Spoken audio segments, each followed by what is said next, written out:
Yes, Give me just a second. we're, we have half a minute. Yeah. A minute. Okay.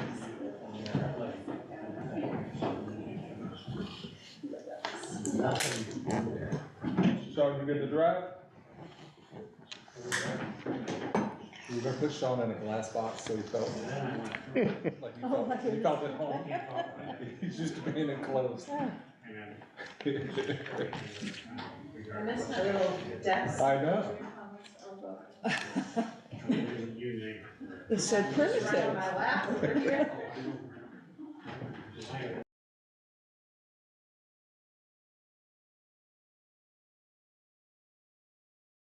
Do I hear a motion to come out of closed session?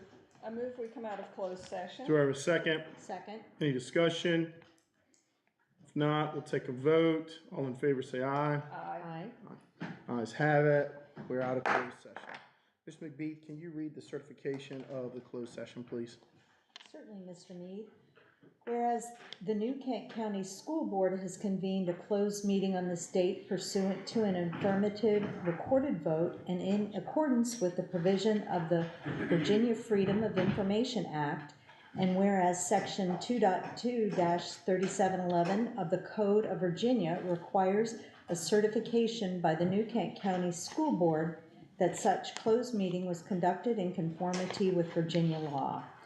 Now therefore be it resolved that the New Kent County School Board hereby certifies that to the best of each member's knowledge, one, only public business matters lawfully exempted from open meeting requirement by Virginia law were discussed in closed meeting to which this certification resolution applies, and two, only such public business matters as were identified in the motion convening the closed meeting were heard, discussed, or considered by the New Kent County School Board. Do I hear a motion to approve the certification of the closed session? I move we approve the certification of the closed session. I'll second. All in favor? Aye. Aye. None opposed. Certification is accepted. We'll welcome everyone to our work session for this evening, Monday, March 27th. And our first agenda item is the 23-24 school budget public hearing meeting. So before we begin, I'd like to say that if there is anyone who has signed up to speak, please note that the comments are limited to 3 minutes. Once the timer sounds, please promptly finish your comments and return to your seat. It is customary for the school board not to make comments during the citizen comment period. Please make sure your contact information is provided on the sign-up sheet if you would like for someone to follow up with you. And these comments that are made tonight are only in regards to the school budget as presented.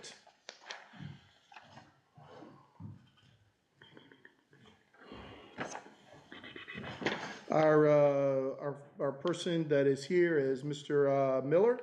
So, Mr. Miller, you're up. Thank you for coming. Mr. Mead, I would only say, and I know this is not on the budget, it's a sad day today. I mean, we all have been watching the news. Sure. I mean, these aren't my kids or your kids, but they're our kids. And I look at all these kids as our kids, just as I look at every kid in this county as my kid, and I can't help it. I don't know what we're gonna do in this country to stop it, but I got 7 grandkids and I worry every day about it. Okay, to the budget. Just a recommendation, Chesterfield County, I know the superintendent has established a citizens committee, but in Chesterfield County, we had a budget advisory committee made up of citizens. Oh, that's a pain in the neck for the people to do the budget, because we went through line by line by line of the Chesterfield County budget. But what that did is when that budget went to the Board of Supervisors, you had 5 people in that audience that could speak to every line in that budget, okay? And that just helped the process in terms of having those citizens help you get that budget through with the Board of Supervisors. Maybe you don't have a problem there, I don't know, but that's just a suggestion. The other thing I'm kind of concerned about, and this came up with ESSER, I believe ESSER 2 funding, where we hired teaching coaches. And the concern was, well, once we get them in the budget, is with ESSER 2 funds, then they're gonna gravitate to the budget as regular county employees. And I believe we commented in a public period about that and asked you to be very careful of that. I brought that up to Dr. Nichols, and he said, well, we're gonna do it with grant money rather than ESSER2 money. But my understanding of grant money, and I can stand corrected, that grant money will only cover the salaries and not the benefits. So the county school system then has to pay for the benefits. If I'm wrong, I'm sure Dr. Nichols will correct me either tonight or at the next meeting. But we are concerned about how those positions creep in, and then all of a sudden, you know, we're funding them. I have one other comment. I noticed that, and I totally agree with this, that the 5% increase in salary for the teachers, great. I'm sure they deserve a lot more. But I don't understand why the starting teachers are only increased by 4% versus 5%, since all the teachers were increased by 5%. So that's a little, maybe it's a good reason. Thank you. Thank you, Mr. Miller. Our next item on the agenda is Dr. Nichols, their response to citizen comments. Thank you, Mr. Mead. And there was really one big thing to respond to, and the speaker last time was supposed to get us a proposal around National Honor Society. So we have very strong beta club programs, elementary, middle, high school, and she was requesting that we consider a National Honor Society as well. So we've done, Mr. Ross Miller's done a great deal of research on schools and school divisions. Do they have beta? Do they have National Honor Society? Do they have both? Most schools have one or the other, but there are some schools that have both. So we're investigating. The reason we're investigating whether we should do both is there's a big overlap between the kids. So often beta and National Honor Society, same kids, service organization, the 4 pillars they have are the same, and there's a lot of overlap to it. So we're looking at, you know, is that something we do move forward with? Hopefully we'll get the proposal to see the benefits of it, but we are researching that and really not opposed to it at all. We just want to make sure it doesn't take away from the very strong beta program, or is there a way that they can coexist peacefully? Does it require an additional sponsor, an additional stipend, and those pieces together? So we appreciate that feedback and working towards a recommendation. So not having a proposal, we'll reach back out to the parent. She's on a lot of our advisories. Mr. Durmeyer knows her very well from SEAC. Yep. All right, thank you, Dr. Nichols. Now on to new business, and our first article of new business is the retention and recruiting information under essential goals, hire and retain staff with competitive compensation and benefits and a positive support work environment. Miss Allison Anderson. Thank you, Chair. Board, thank you for being here, and more importantly, thank you for requesting this information. I think it's very valuable, and I hope to be able to provide you with some good insight in our recruitment and retention plan. So one of the things that we see in the headlines a lot nowadays is we need teachers, and teachers are greatly wanted and needed. And there's some interesting information about this and the why behind it. I think the why is very important if you're going to try to solve the problem. So nationally speaking, if you look at 1975, 22% of college freshmen were declared as education majors. In 2015, 10%, so it's a huge drop, of college freshmen were going to be teachers. And in 2017, the most recent census data says that only 4% of college freshmen are going to be teachers. So we're looking at the pipeline of where teachers come from and see that the problem doesn't necessarily start in districts. It starts as early as kids deciding if they want to be teachers or not. So just to put that into perspective for Virginia, if every education student currently right now in the state of Virginia was to graduate in May and gain employment, that's every single one of them became a teacher, they couldn't fill the vacancies in Fairfax and Loudoun alone. So we are desperate for teachers, and it starts there. So when you look at teacher vacancy rates, sometimes it's hard to understand how that relates to teachers and to kids. So in Virginia, there's FTEs for 93,000 total teachers. The current vacancy rate in Virginia is 3.8%. And so if you're like me with an English major, you might be like, 3.8%, that's really low. But in reality, you're talking about 3,602 teachers that currently in the state of Virginia we're missing. So what does that mean? 3,602 teachers would be almost 80,000 elementary students that would be affected if you think of them having 22 kids in a room. Or if you look at it in the secondary world where I live, that would be 3,600 teachers would relate to affecting almost a little over 500,000 kids, because our caseloads are 140. So these have massive effects, and this is what this looks like currently in the state. The major vacancies statewide: special education, elementary, mathematics, life and physical sciences, English language learners, English as a second language, and then social studies. But in New Kent, our desperate need is foreign language and special education. That's my top two worries that when I lay down at night, I think about how do we provide those teachers for our kids. Allison, can you drop back to the previous slide? Sure. So that's basically every teaching position there is. That was gonna be my question, what's missing? When I first started as a principal, and it's quite some time ago, you would get the what is the state department called, the shortage list, hard to fill, hard to staff, and it would be secondary math, Right, and then eventually special education crept on there. right. But now you basically have everything except for I think like middle school history or something like that. Everything has become a critical shortage area. Right. So when one thing was a critical shortage area, you attack that one thing. When everything's a critical shortage area, you've got to reinvent the system. So just thankful that Alice and her team continue to reinvent the system. Thank you. Which just I shared. appreciate you pointing out that, because that's definitely something that's important. We do have a need for elementary teachers. However, I do feel like we were prepared to meet that challenge. I do worry a little bit now about science for next school year, and we'll be doing some things to try to get some science teachers. And then lastly, our need is English. So again, the last three I don't worry about too much, but I do worry about the first two. So I think I say all this to say we have to change how we do things. We are in a new time, a new place. All of this information proves it's new.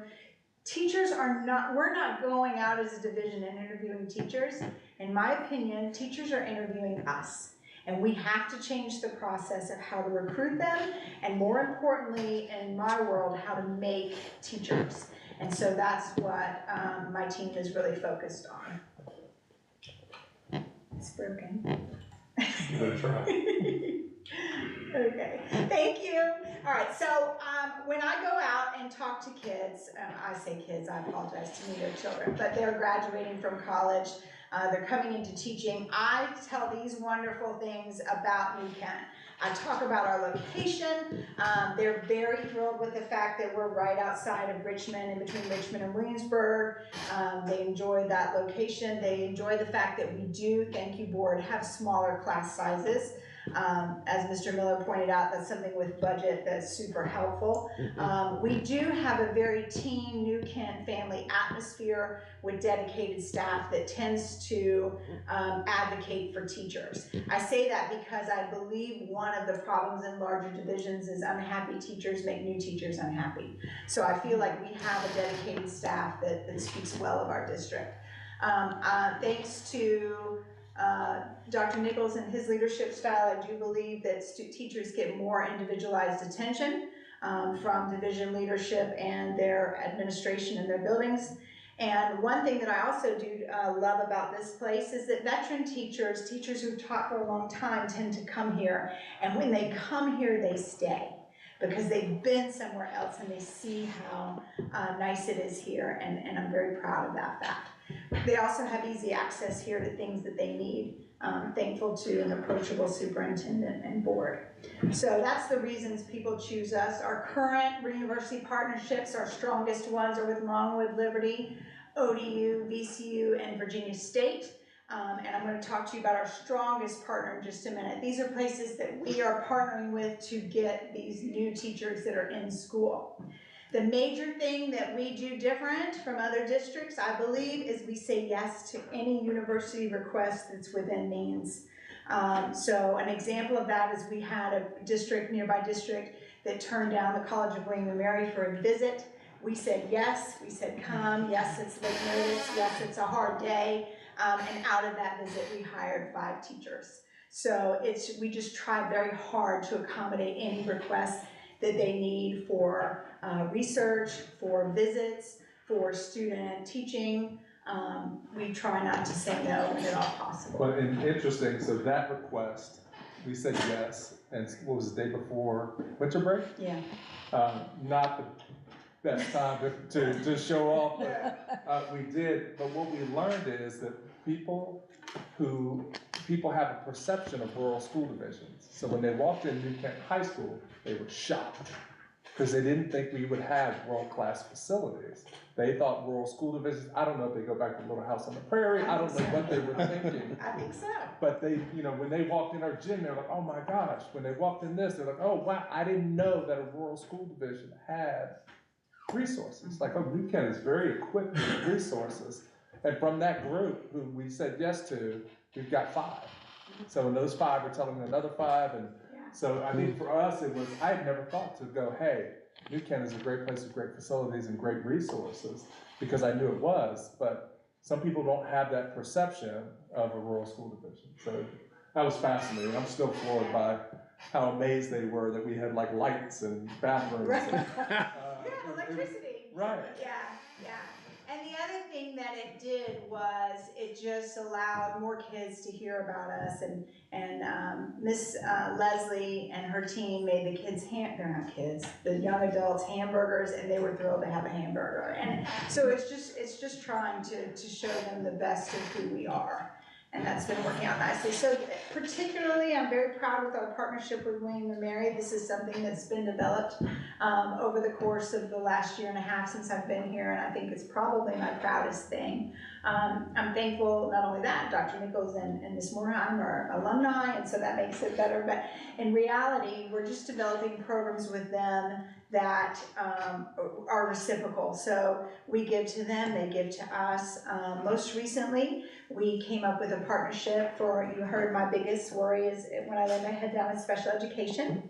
So they are partnering up with us. We're working on this program right now as we speak, whereas we will pay for our employees to go solely through William and Mary to get their special education endorsement or degree. And William & Mary partners with that with absolutely amazing tuition that is cheaper than anywhere around. So world-class facility that's offering us affordable tuition for our teachers, and we're very thankful. And Allison did a beautiful job with that partnership, and we had a great tuition rate with another institution, but they weren't as close to us. And she kind of went in there and said, hey, this university is willing to give us this. Can you match that or better?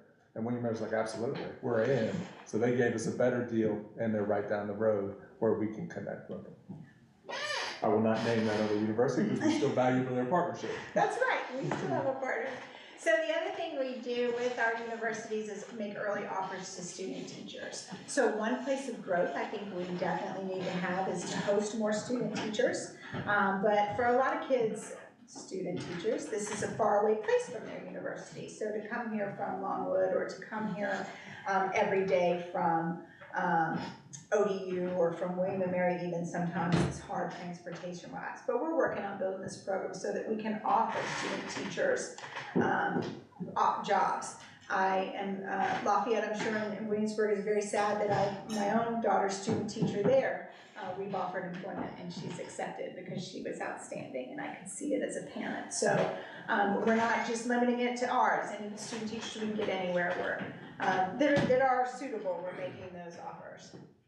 I shared the information with you in the beginning about the fact that we have to look at how we get teachers and how we make teachers. We cannot staff New Kent or anywhere else on 4% of kids taking education classes. So we really need to work in a method that's different. My solution, and I'm thankful that you support me in this and have since last year, is to develop a career switcher program where we put either our employees or our New Kent residents through a program that we pay for that allows degree participants, people who already have degrees, to earn their teaching license. We interview them the same way we do a teacher, we accept them, and we pay their tuition in order to do that. And it's great for residents, and it's great for our instructional assistants that want to grow. Curious, how many have gone through that program and Yeah. Sure. So I can show you right now, this school year, we had 15 candidates that were interested in the program. 12 of those officially applied and went through the interview process.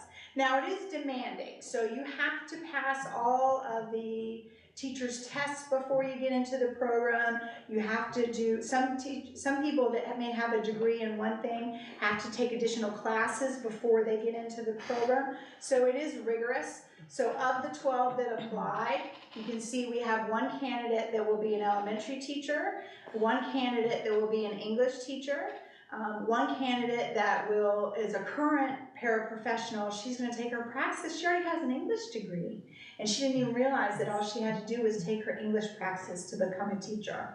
And then we have 2 others that are in special education master's programs. So those are the current numbers, Ms. McBeef. If you remember last year, I think approximately 8 of our people went through the program. And what it does is, you heard tonight in personnel that we will be losing one teacher. I already have a career switcher to go in that slot. So that helps the look and need to spend a long time advertising. And it's somebody that's already committed to New Kent. In turn, they do say and sign a contract stating that they will work for us for 3 years. So that is kind of the back and forth of that arrangement. So the difference between a traditional teaching education and a career switcher education, I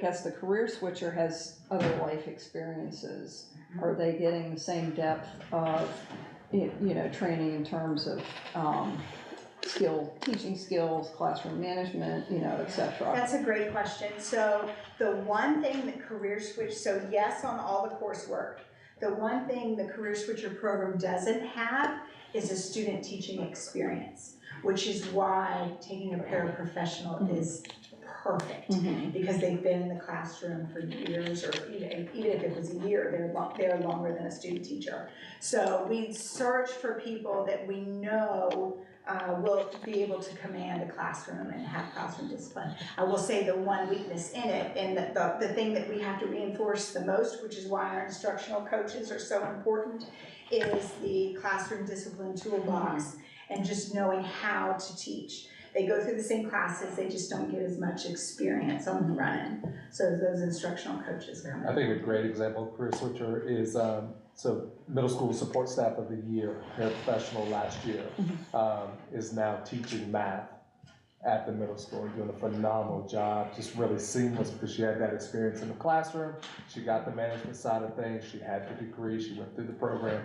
And we've seen the same with a long-term substitute at the high school that's now teaching science for us. So those are the best scenarios that we have. But the management piece, so if we're getting a resident, we did open it up to residents. We have a resident who has let's say a science background, science degree, and they're coming in fresh and they haven't been a paraprofessional or a substitute, or then we have to go back and we have to do some of those things, especially when they're doing that coursework. So. And we have yet to have one that has not been successful, which is really good, and that is my experience in the past as well.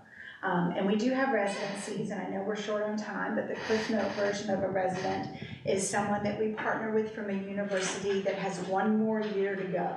So typically a junior or a master's level student that will normally that year be taking courses and doing student teaching. We invite them to come the very first day of school. They work with us as a paraprofessional the whole year, and they have a whole year of training instead of 12 weeks.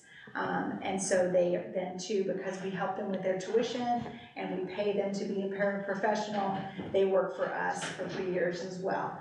Beautiful, again, example is Alyssa DiMarino from William & Mary is one of our teacher residences. She's exceptional. She won awards with William & Mary, and we're thankful that she chose us.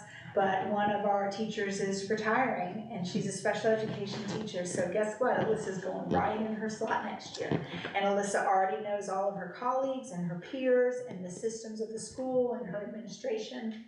So it's really good. This is the other program I'd really like to see grow, and I think with William & Mary we'll be able to do that.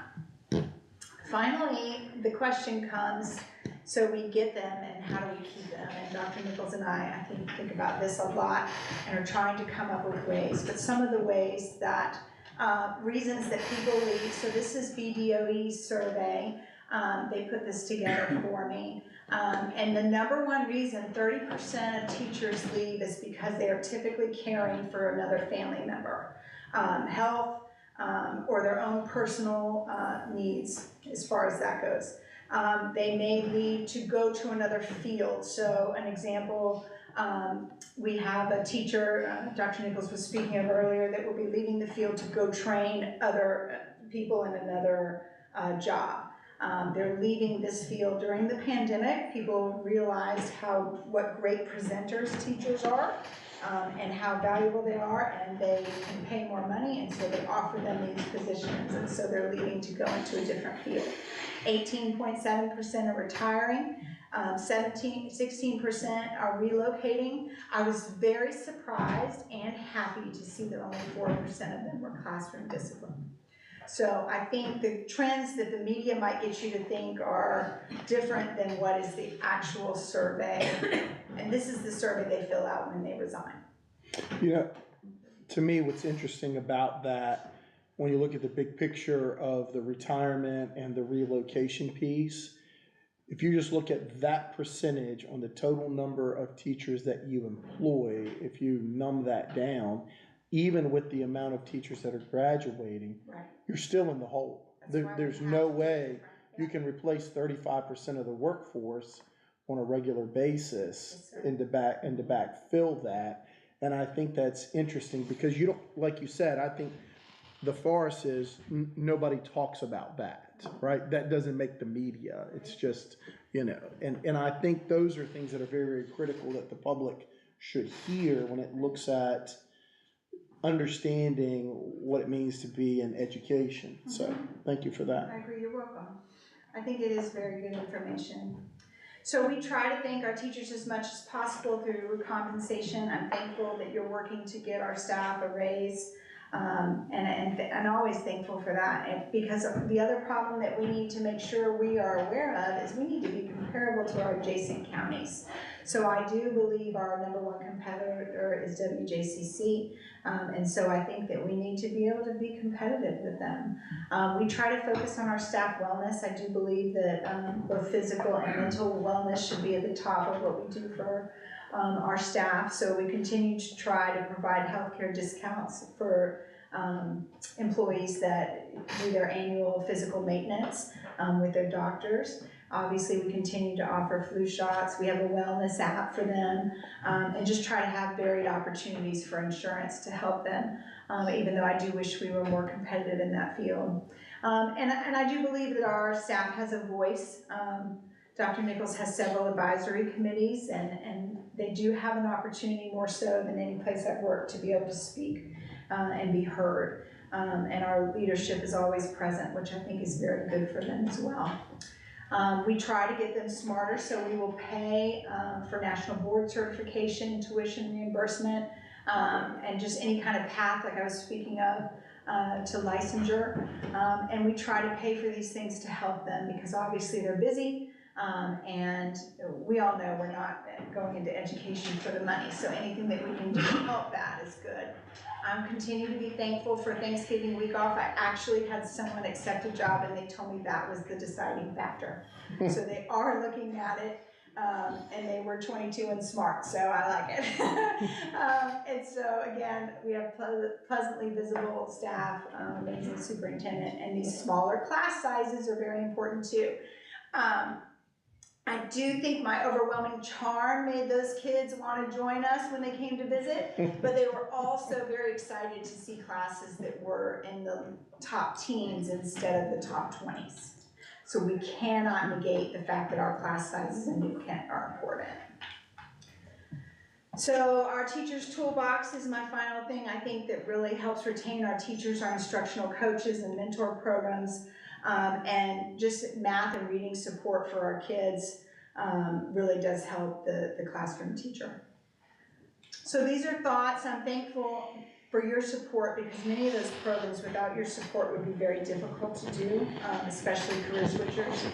So if you'd like to talk about this information or anything in the future, I'd be happy. I have tons more data on the beginning section, but I'd be happy to provide that if you would like to talk sometime. Thank you, Allison. Any questions?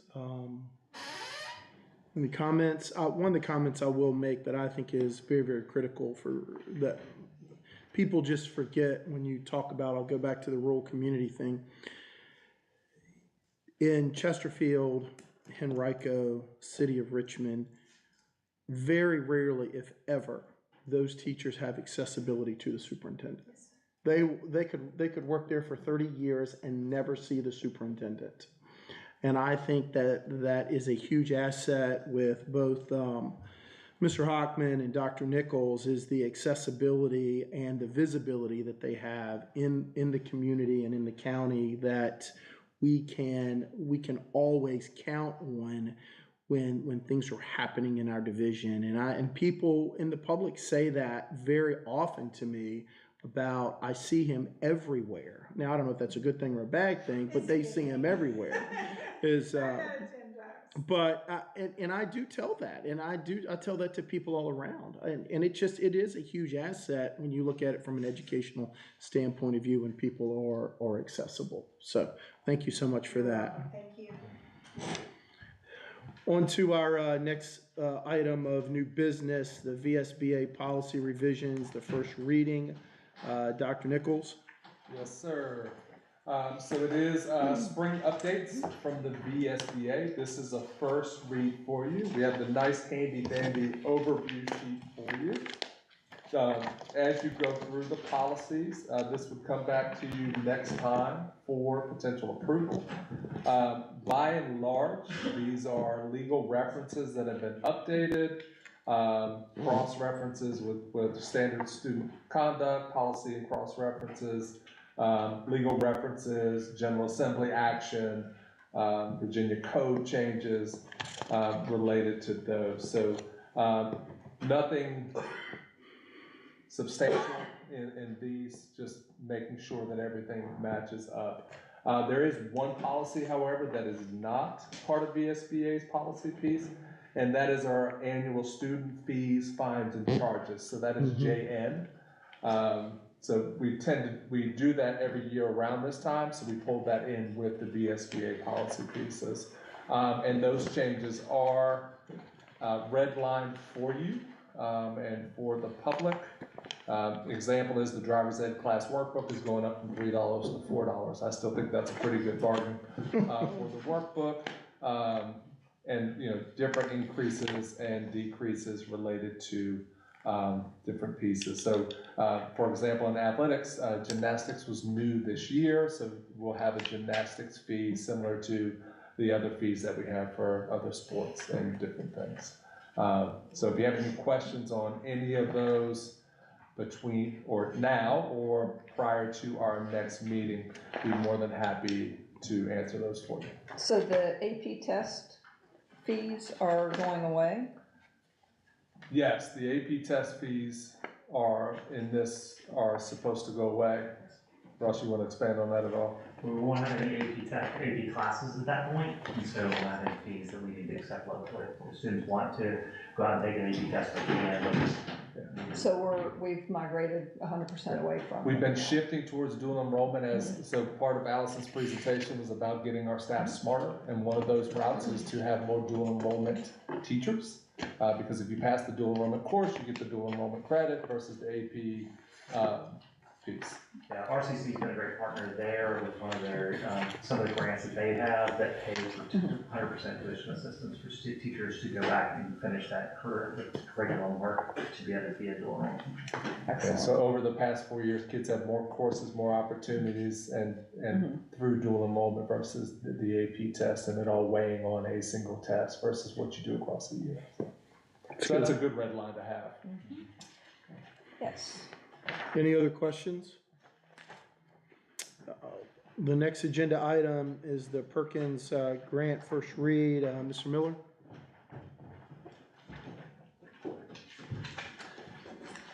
Members of the board, Dr. Nichols, each year we come with the Perkins Grant. Perkins Grant is a CTE grant, and so it funds a variety of things within our CTE department. And so down, we do have a couple attachments in there, but they're like one is the actual grant, and we'll go through it all tonight. It's like 60-some pages spreadsheet. But we pay for some equipment for our CTE department, as well as for as part of our tuition to Bridging Communities comes out of this grant, along with some curricular pieces that we use within the CTE department. And CTE expands both middle school and high school, and so you'll see those pieces in there. And we had a great team of Ms. Hutchison, our secondary supervisor, curriculum instruction, and Peggy Spiak, college career life readiness, and John Augenbaugh, our CTE head at the high school. We also worked a lot in our middle school. The three of them worked with the committee to develop the grant. And then the other attachment that's in here is each year we have to propose a new sort of plan of study. And so this is actually our JROTC plan of study. And so what that does, it looks at which courses will be put into that plan, and then how does that lead to post-secondary employment or opportunities. So we team up with RCC to develop that and put it in place. So this is first read tonight, and so I'm happy to answer any questions you have tonight, or when we come back together in April. So this is usually a rolling grant every year, correct? Yep.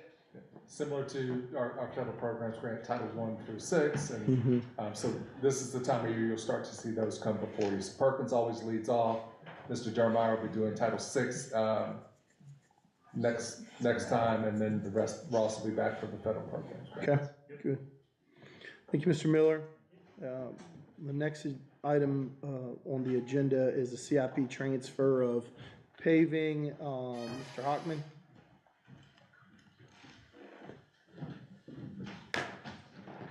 Mr. Mead, Board, Dr. Nichols. I come before you this evening to request a CIP transfer for paving on several of our lots on our main campus. That request is in the amount of $53,349.15. So this is not new asphalt, this is we're doing a top. Repair. This is a repair. It's Okay. several places. This is one at the elementary school and one at the middle school, and also the front of the transportation department, which there it's a combination where we are replacing where we have gravel right now. We're going to put asphalt, and we're also repairing where we already had asphalt.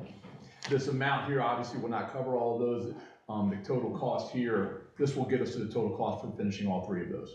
We have money in the CIP every year for paving, but in order to complete this project, we would need an additional $53,000. Okay. One of the things, Haney and I spent a day at each work site getting budget requests.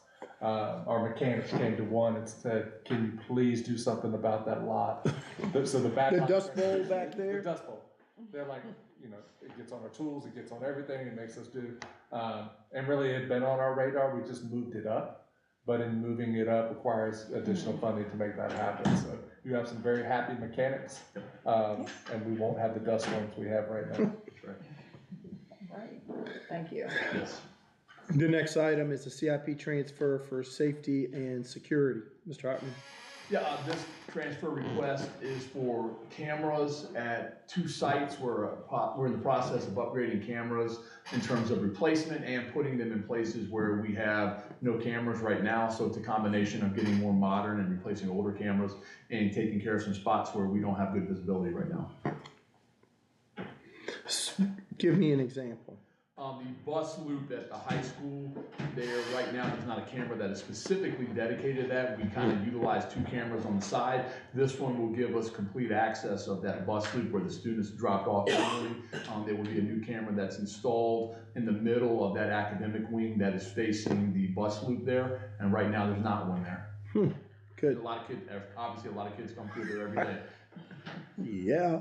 We're in the process of doing a little bit of an audit and looking at all of our campus and sites and seeing where we are in need of cameras. Like blind spots and things like That's that? exactly what it is. Blind spots, areas where we have older cameras. What we have traditionally done is taken a request from the school, hey, we had an issue here, we need a camera. And well, obviously, we always take care of that. And Dr. Nichols has been very gracious in making sure we had funding for that, as have y'all. What we're gonna do now, we're reaching out to one of our vendors to support us in actually doing a live audit where they go through and identify areas where we don't have great access. A little bit more of a master That's plan right. as opposed to putting out fires. That's exactly right. Be more proactive. So that's our plan moving forward. This is not that plan yet. We're moving, but this right now is from request from the building level, but we've already reached out to one of our vendors and they're in the process of doing that for us. And board members, a little bit of foreshadowing, future meetings, but we have some big ticket, security camera projects for some, extensive outside spaces. I won't specifically name them, but we have some areas that really need, increased, cameras, and it'll be a significant cost because we'll be running cabling, it's areas that don't have cameras at all. And we need to do that work. We typically rely on security grants and transfers like this. We may be looking at putting in CIP moving forward. We have line items in there for paving, we have for buses, and you'll see them later.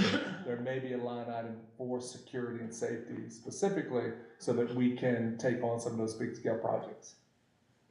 I think we would all agree under the current climate in the US, I think it becomes a necessary priority in most school divisions to evaluate this more probably than we have in the past. Just as a measure that we can all feel good about, that at least we're doing everything we can do within our power to do it. So Absolutely. thank you for looking out for that. Old business is the superintendent's proposed budget update. Dr. Nichols and Haney. Thank you, Mr. Reed, board members. Just an update this evening. We did meet with the Board of Supervisors at a budget retreat on Friday at the Forestry Center and went through kind of an update of where we were, and we just want to share some of that information with you today. So here's what we presented originally to you. This is our recommended budget, and this is an increase of $4.3 million in the general fund, which is really what we're discussing here. And you'll see down in that bottom a representation of how that's broken out in between local, state, county, and our county CIP transfer. So you'll remember that we requested $2 million from the county, and we'll kind of just give you a quick update of where we are with that. With that additional revenue, we have $2.5 million from the state, and we are still monitoring that. There has not been any further action or any news about what the General Assembly may do. We do believe the governor has to make action by midnight tonight on kind of to veto or amend or move that forward. So maybe we'll have a little bit more information by tomorrow. We'll just have to wait and see. The state calcul error that you've probably heard about was corrected in FY23, but there's not really any information either on the House or Senate or with what's been approved in the skinny budget to correct that. So those funds are not included in our recommendation. We just wanted to make you aware of that. So the additional operating request of $2 million, there is an update. The county did present their recommended budget, which included a $600,000 increase for schools. So right now, there's a $1.4 million deficit there, and we'll talk about that in a moment. Also, we had a reduction of $100,000 in the CIP transfer for 1-to-1, and we'll talk about that as well. Actually, going back, with that county recommendation, there is a proposed 2-cent tax increase. Each additional penny is about $410,000. I would say that obviously that is a big part of the reason why we're even looking at a $600,000 increase right now. So I would advocate, hopefully that we, are out there encouraging that tax increase to move New Kent forward. That certainly will help, and if it doesn't, we can just, wait and see kind of where we are at that time. So just to kind of update on what still is included with the recommendation, it's a 5% salary adjustment for staff. And again, that's $834,948 from the state to support that. So there's a bit of a difference there that we have to make up. If we weren't able to do a 5%, we would have to lose out on state revenue that's specifically for that purpose. So we are trying to really hold that harmless and make sure that we get that included in our approved budget. Our health and care increases are significant. We did have a meeting today discussing our renewal, and we will have that for you in May. So we will have to adopt this budget prior to, because of the way our open enrollment falls. I'm just not sure that that'll move very much. We're hopeful that it does, but we'll do the best we can to advocate with the carriers and issue a RFP for the best possible rates possible for our employees. FY23 amendments that we made in the current year, obviously those are still included in the budget. That was some additional positions, teaching positions, and a mechanic position that we added, both with additional state revenue that came from the approved budget last year, and also with increases in ADM. Things that haven't necessarily made the cut, but we're still interested in looking for any dollar received that we could put funds towards. Minimum wage adjustments. Specifically, we do meet the minimum wage requirements. We are fine there, but we have discussed increasing the lowest wages that we have in New Kent to make sure that we're still competitive in all of our different salary scales, additional teacher scale adjustments. And an example of that, Mr. Miller did ask about the 5%, and because we have a step scale with a 0, where you come in with 0 years of experience in step 1, if we were to provide the 5% with our new teachers, then our 1-year teachers would be making the same salary as our new teachers. So we try to keep that decompression of the scale to make sure that you still have about a 1% between each of those steps. But obviously we would love to get some additional funding to put towards that scale and kind of keep decompressing that and make sure that we're staying competitive. Go forward. Originally, if you remember back to our last presentation, we had about $1.4 million worth of position requests, and we kind of detailed and went through those. I did make a note, this does include benefits. So this is VRS, FICA, group life, those types of things. There are not healthcare included on these new position requests. That was one way that we hope that our healthcare increase would not be as high as what it's projected. So we are hopefully going to save some there. And I will say with the grant positions there, those are currently, 2 of those coaches are funded out of ESSER. Their benefits are included in the grant, which is a great benefit. And we did those intentionally knowing that once that grant was out, that would have to be a discussion with this board in the FY25 budget to add those into the general fund. And I think the coaches have proven to be one of the positions that most likely, I can't say for certain, but that Dr. Mickle was trying to bring forward to keep. And I think that might be a future presentation. Yeah, we thought about doing it under a series of recruitment and retention presentations and kind of showing kind of the benefit and what that looks like. You know, it's interesting. I've worked my entire career in private industry, and, you know, when a new employee is hired, call them a mentor or a coach or whatever, but those individuals are assigned somebody when they come on, and, you know, it really does pay. I mean, in terms of, you know, employee satisfaction, I mean, if there are any issues or concerns or problems, I mean, they can be dealt with. You know, I see that quite a bit.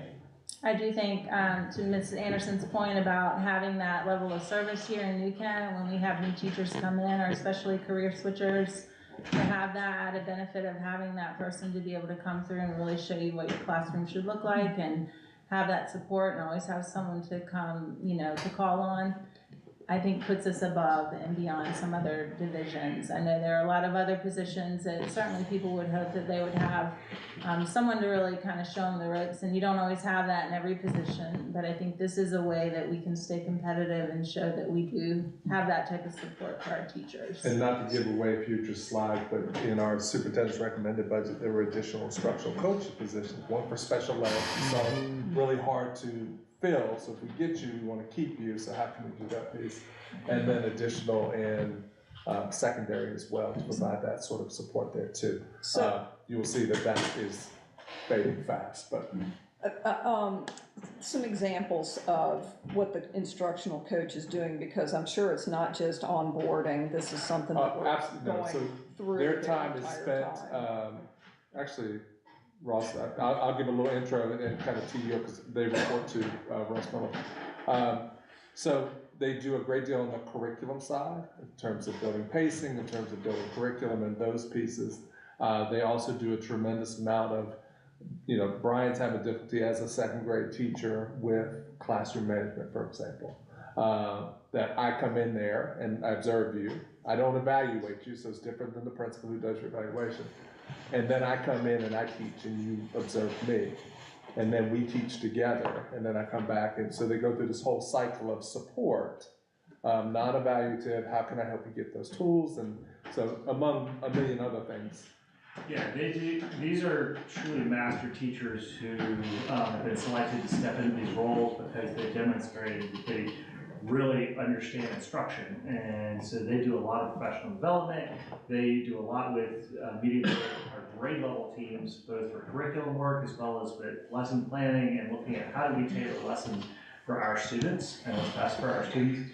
They lead both embedded professional development, as Dr. Nichols talked about. They also do some professional development that's ongoing outside of the classroom as well as the planning piece and curriculum piece. One of the coolest things they've done this year is they do subscription boxes. So, you know, every company has a subscription box. You know, every month you'll get whatever their monthly.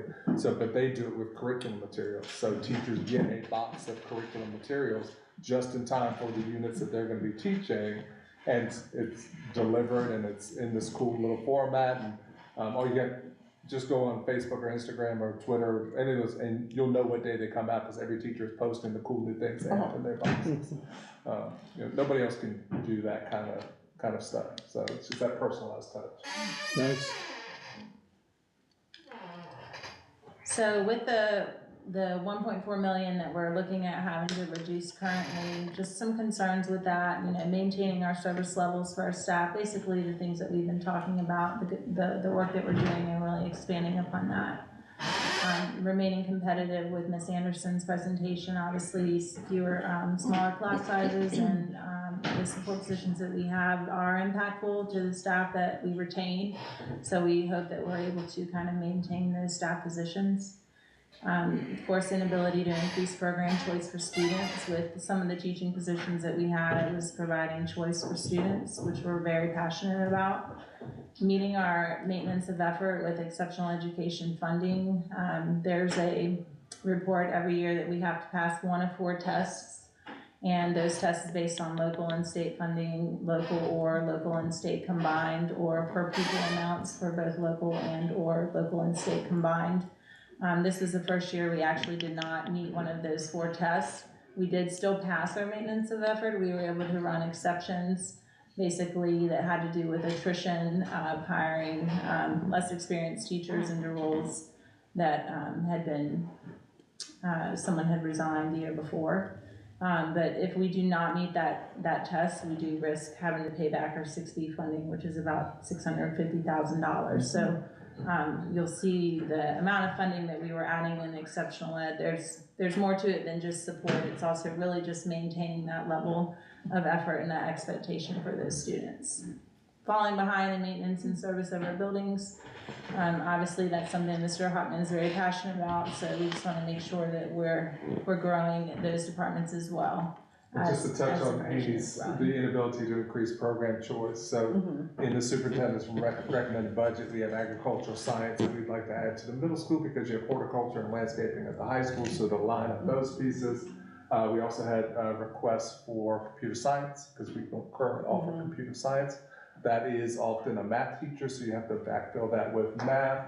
And even a really cool course in meteorology, and it's very unique that we have somebody who is certified to teach that. And I've said before, I'm looking for help with my weather calls and fall calls and all that other kind of stuff. It'd be nice to have a meteorology class. But inability to have those classroom positions shrinks those choices for our kids. I mean, it's a big deal. Our mission is every kid at one of those, E's, enroll, enlist, employ. It's hard to do that if we can't do Corps cadets because we don't have funding for a teacher.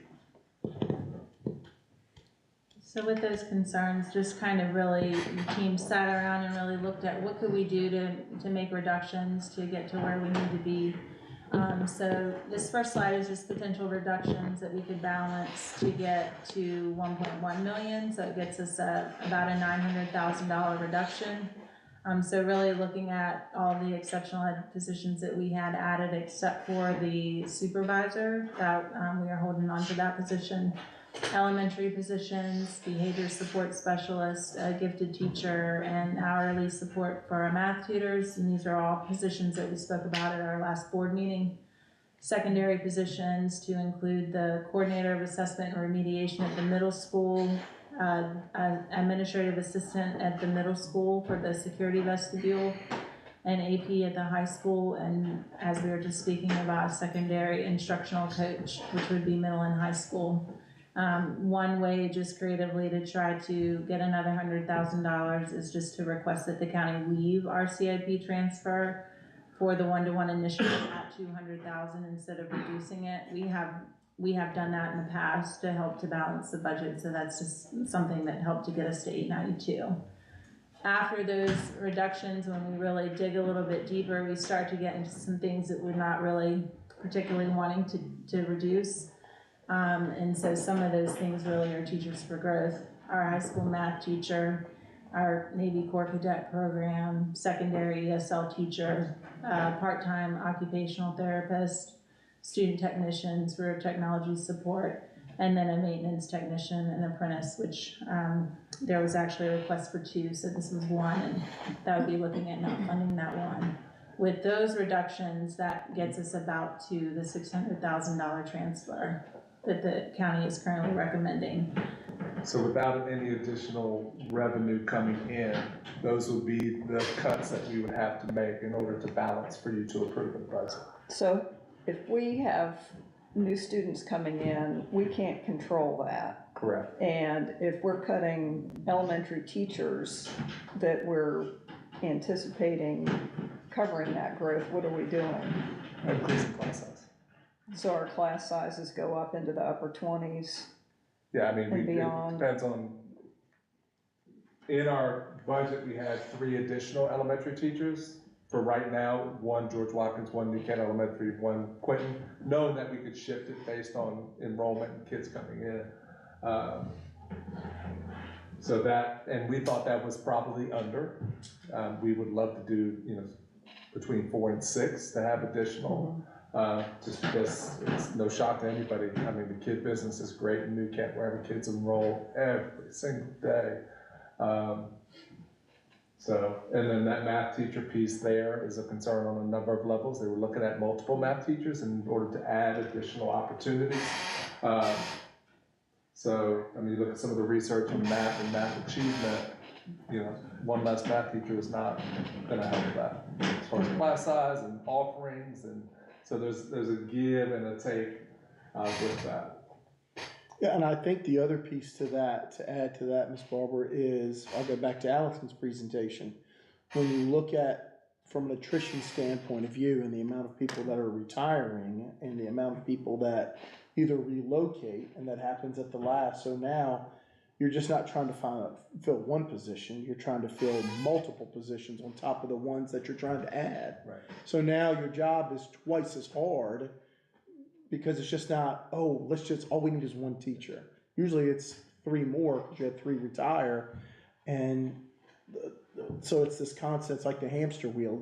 You just keep turning, you're not really making any progress in terms of moving forward. But Haney, with this, so I think, didn't you, because we talked about, so right now, our current student population, what is like almost 3,400, is that correct? Like 3,350 or something like that? Right around 3,450. Yeah, so we're anticipating 3,500 for next year, So correct? originally, when we started talking about the budget, back in February, early February, we had about 3,450 as a budgeted ADM. We've increased that here to 3,500, Okay, which is a little less conservative than what we typically would try to have in, but I think that we will see more students showing up, and so I think that it's okay to push on that a little bit. And maybe even once we get to the point of, early in the fall, the difficult part is trying to balance, because Miss Anderson needs to hire those teachers Correct. now. Like Dr. Nichols said at our last meeting, we had a lot of great candidates for counseling. If we wait another month, we have none.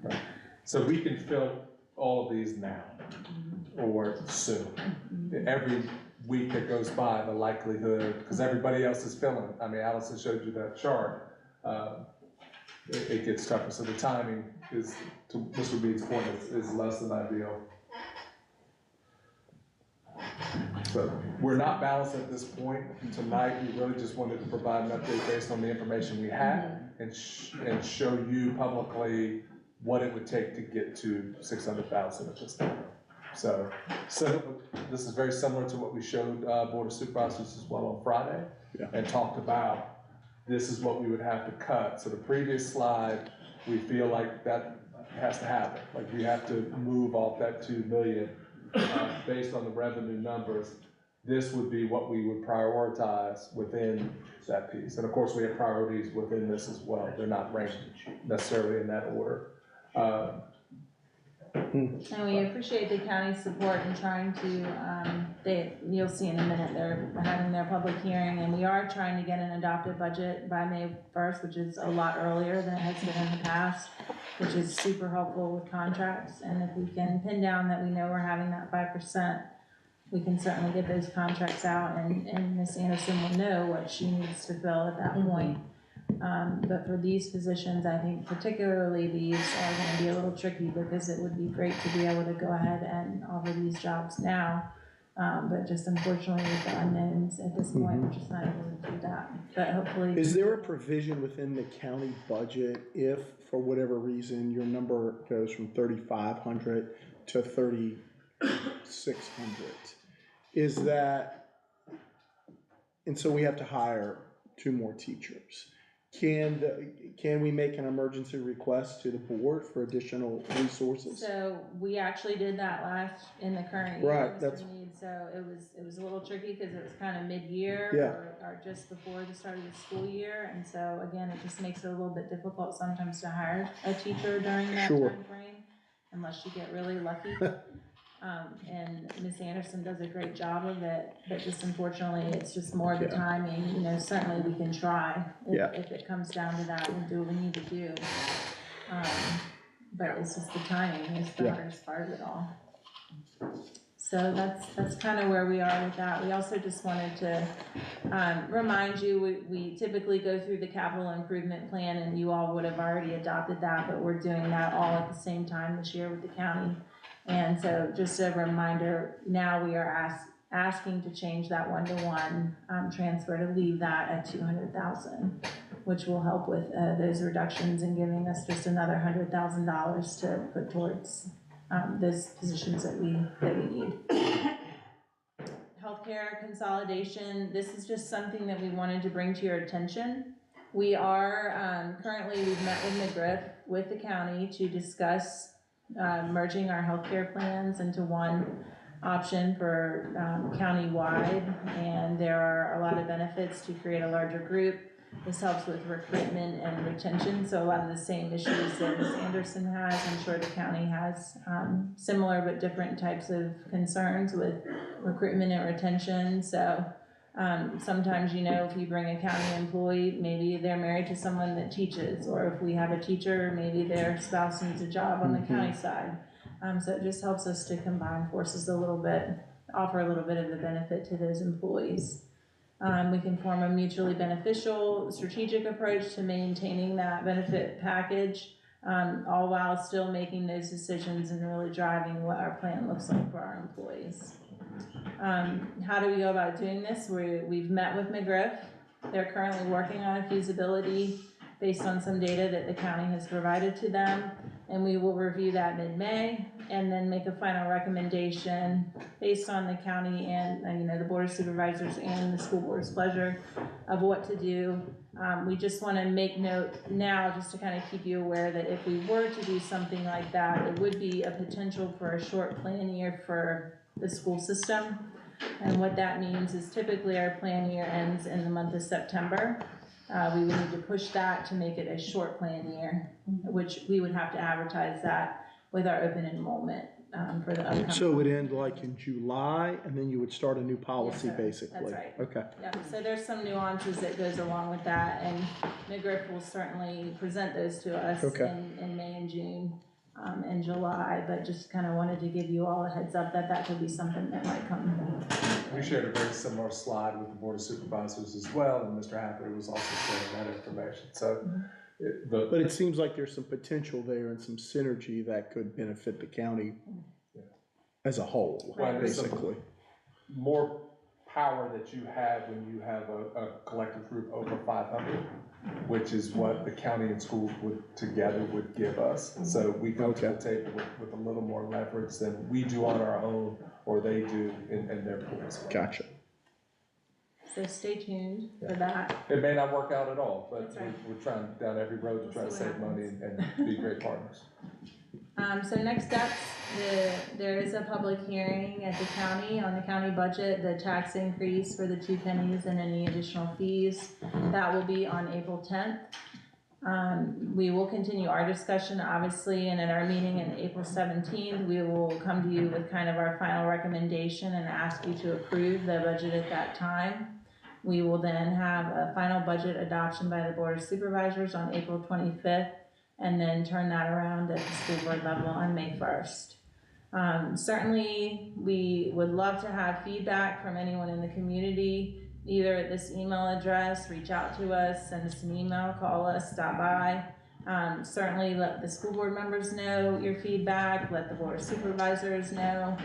Really just anything that anyone wants to share or address, please, we welcome you to do so. And that's really it. Thank you.